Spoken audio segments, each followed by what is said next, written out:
And speaking of that movie, Martin Scorsese's Killers of the Flower Moon hits theaters next Friday. It tells the story of the real-life murders in Osage County known as the Reign of Terror. News on 6's Tess Maune explains how one man's greed and deception helped lead to years of mysterious deaths and stolen land.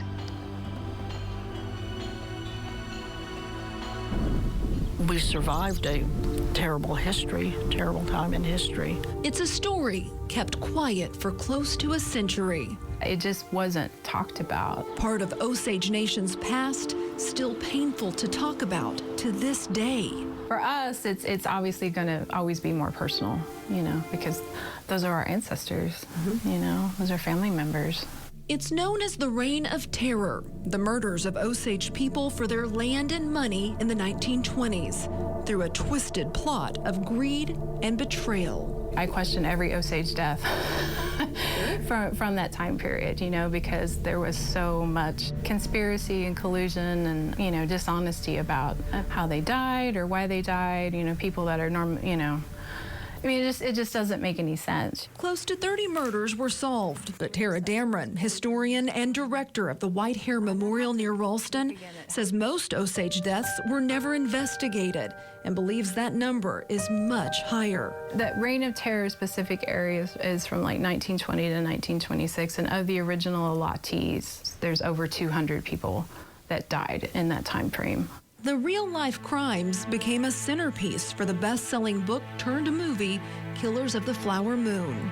It focuses on the life of an Osage woman, Molly Burkhart, who watched her 3 sisters and mother mysteriously die, leaving her with just her son, daughter, and husband, Ernest, along with the massive fortune that once belonged to her family.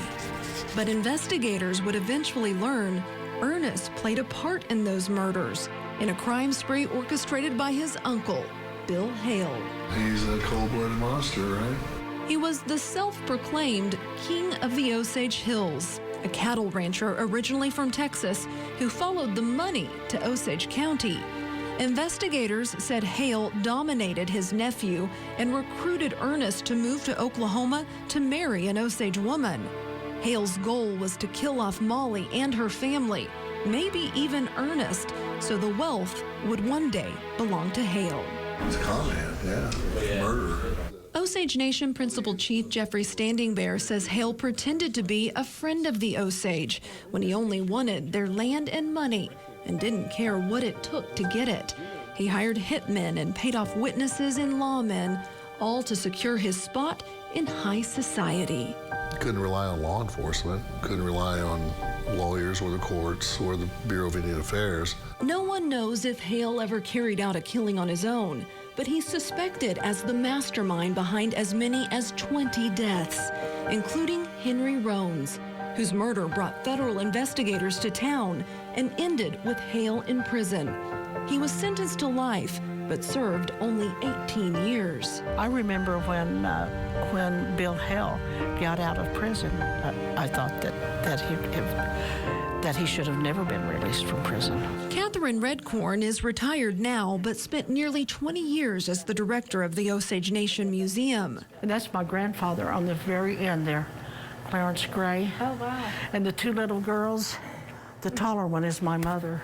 During her time as director, she hung this panoramic picture of an Osage celebration. The original, though, she says, includes the face of evil, so she cut it out. Bill Hale was on the end of it. That decision was made to not include him in that panorama. He was just an awful person.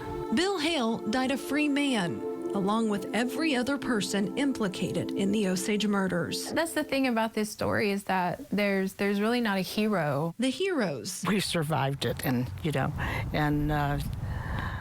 that's the important thing. Are actually the Osage people, whose past is part of them, but doesn't define them. We're still here as a people. We have our culture, we have our language. The future is hopeful. We as a people have to understand what happened to us and not lose that. But we also, we have to continue fighting. Tess Maune, Oklahoma's Own, News on 6.